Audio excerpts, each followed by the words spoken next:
I am reviewing this important Lancet April 2020 article, which was published for the multidisciplinary research priorities for COVID-19 pandemic, a call for action for the mental health science.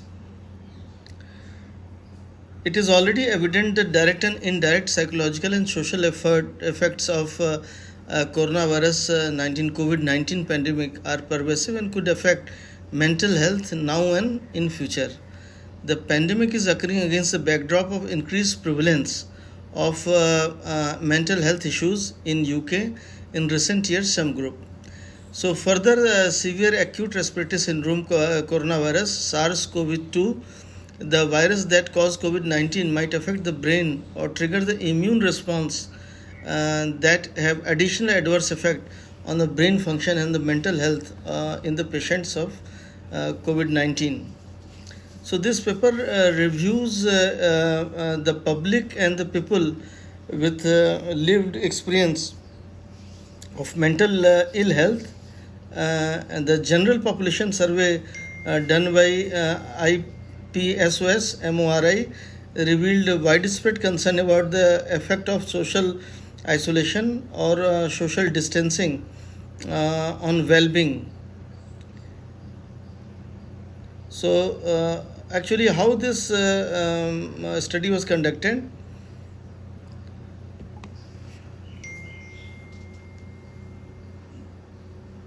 The expert convened by the UK Medical Sciences Academy and the Mental Health Research Charity, they study the transforming mental health. Uh, the coordinating group of 7 experts met Delhi over a period of 2 weeks to develop the research priorities informed by input from the expert advisory group. Given the need to develop the research priorities rapidly to inform immediate funding priorities, extend evidence gathering and consultation was not possible. However, authors have confident that wide breadth of expertise on the expert group and their leading roles in their respective field provide a wide-ranging, comprehensive view of mental health and neuroscience research priorities. The priorities should have been reviewed and should evolve with the pandemic. So, what they did, life experience of mental health issues was incorporated by 4 mechanisms. First, 3 representatives with lived experience provided input as part of expert advisory group. Second, an online survey collected data on people's two biggest concern about the mental health and well-being implication of COVID-19 pandemic and their coping strategies by the patients. And the third survey was promoted via the social media. 2198 people completed the survey, submitting 4,350 concern about the mental health effect of COVID-19 pandemic and 1987 responses about what has helped to maintain the mental health and well-being during the pandemic. This is important for all over world. A thematic analysis of the full dataset was done. 2 questions were asked on IPSOS online on this survey to collect data on people's concern about the effect of the well-being and about their how to help. In total, 1099 interviews completed with the adult between 16 to 75 year of age across England, Wales, Scotland. Quotas are set to and data weighted to the offline population to ensure the national representative sample by gender, age, and religion. Um, a summary report have been brought, and we will discuss about the summary report. Now, what is the effect of COVID-19 on risk of anxiety, depression, and other outcomes such as self-harm and suicides. It has been noted that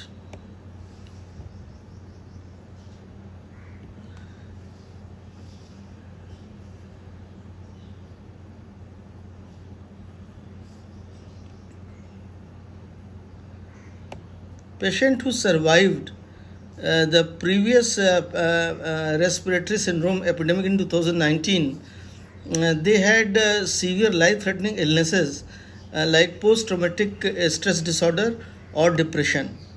Many of the anticipated consequences of quarantine and associated social physical distancing measures are themselves key risk factors for mental health. These include suicide and self harm, alcohol and substance misuse, gambling, domestic and child abuse, and psychological risk such as social disconnection, lack of meaning, or annoying entrapment, cyberbullying, feeling a burden, financial stress, bereavement, loss, unemployment, homelessness, and relationship breakdown. The major adverse consequence of COVID-19 pandemic is likely to be increased social isolation and loneliness, which are strongly associated with anxiety, depression, self-harm, and suicide attempts across the lifespan. Tracking loneliness and intervening early in is important priorities. Crucially, reducing substance feeling of loneliness and promoting belongingness are candidate mechanism to protect the self-harm and emotional problems. Such isolation and loneliness are distinct and might represent the different risk pathways. Now, what to do? We should have some immediate actions, and we should have long term scientific programs. So, immediate action: improve monitoring and reporting of the rates of anxiety, depression, self harm, suicide, and other mental health issues. Determine the efficacy of mechanistically based digital and non digital intervention and evaluate the optimal model of implementation. Long term strategic program: determine the mechanism, entrapment, and loneliness that explain the rate of anxiety, depression, self harm, and self destruction, the suicide. Understand the role of psychological factors in buffering and effect of social context on mental health issues. Ascertain the long term consequences of well being of COVID 19 for the younger and older generation, that is, the vulnerable groups. So, what is the optimal structure for the mentally healthy life in wake of COVID-19 and social physical distancing? Immediate action should be: determine what psychological support is available to the help frontline medical and healthcare staff and their families. Understand the psychological, that is coping, physiological, that is sleep and nutrition, and structural, that is work routes and daily routine factors that the adversely affect mental health. Long-term studies should be developed, novel intervention to protect mental well-being, including those based on positive mechanistically based component such as altruism and pro-social behavior, understanding of online life, understand how we optimize social resources and enhance the resilience in the face of stress, establish the effect of altruism and mental health and well-being in wake of COVID-19. Now, what are the mental health consequences of the COVID-19 lockdown and social isolation for vulnerable group, and how can these be mitigated under pandemic condition? Immediate actions are: determine the best way of signposting and delivering mental health services for vulnerable group, including online clinics and community support. Identify and evaluate the outreach method to support those at risk of abuse within the home. Ascertain which evidence-based intervention can be rapidly reproposed at a scale for COVID-19 pandemic, and identify the intervention gaps requiring bespoke remotely delivered intervention to boost well-being and reduce the mental health issues. Swiftly provide the intervention to the promote mental well-being in frontline healthcare worker exposed to stress and trauma that can be delivered now and immediately.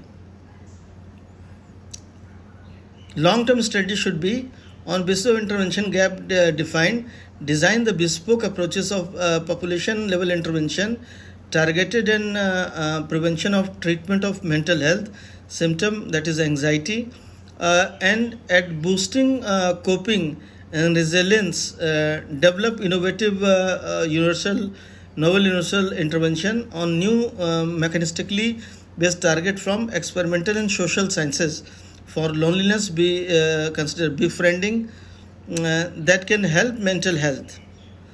What is the effect of repeated media consumption about COVID 19 in traditional and social media on mental health and how well being can be promoted? Understanding the repeated media consumption in amplifying distress and anxiety and the optimal pattern of consumption of well being, develop strategies to prevent overexposure of anxiety provoking media, including how to encourage diverse population to stay informed by authoritative resources they trust, mitigate and manage the effect of viewing distressing footage. Uh, in long-term strategic program, inform evidence-based media policy around pandemic reporting, clearly identifying authoritative resources, encourage companies to correct disinformation and policies on traumatic footage, mitigate individual on risk of misinformation, and improve healthy literacy and critical thinking skill, and minimize sharing of misinformation, and understand and harness the positive use of traditional media, online gambling, and social media platform. Now, what are the best methods of promoting successful adherence of behavioral advice about COVID 19 while enabling mental health and minimizing stress?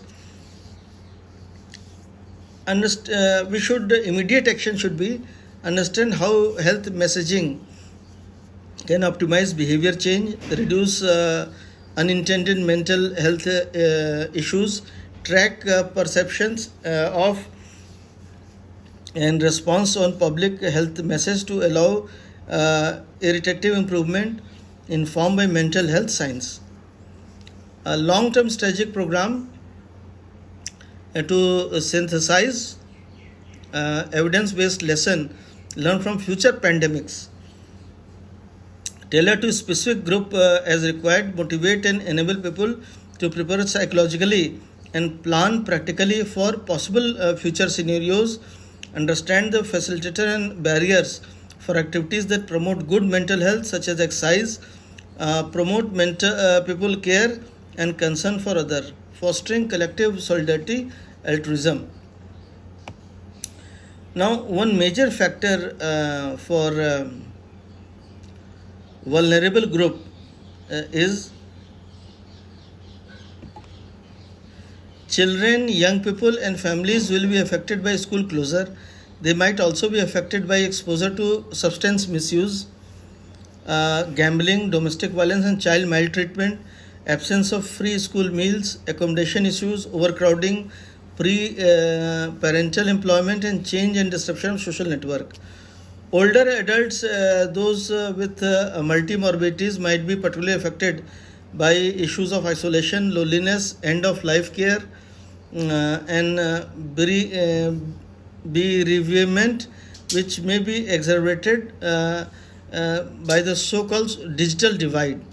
People with existing mental health issues, including those with severe mental illness, might be particularly affected by relapse, disruption of services, isolation, the possible exacerbation of symptom in response of pandemic related information and behavior, and changes in mental health laws.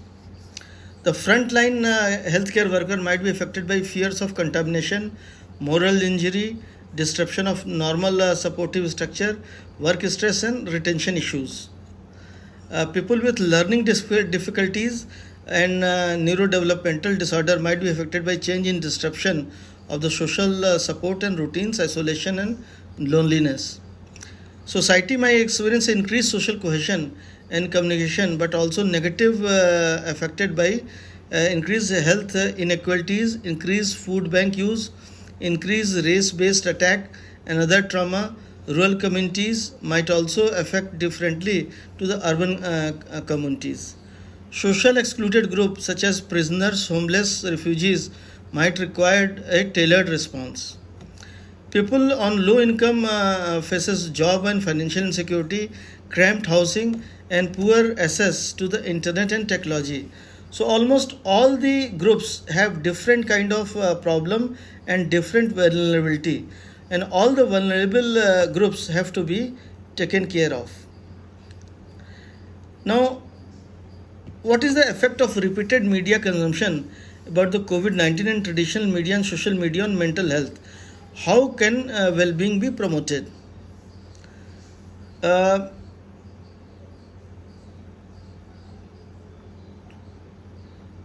Social media can be source of rapidly disseminated information, amplifying perception of risk. Repeated media exposure to information about infectious disease, particularly, can exacerbate stress response, amplify worry, and impair functioning.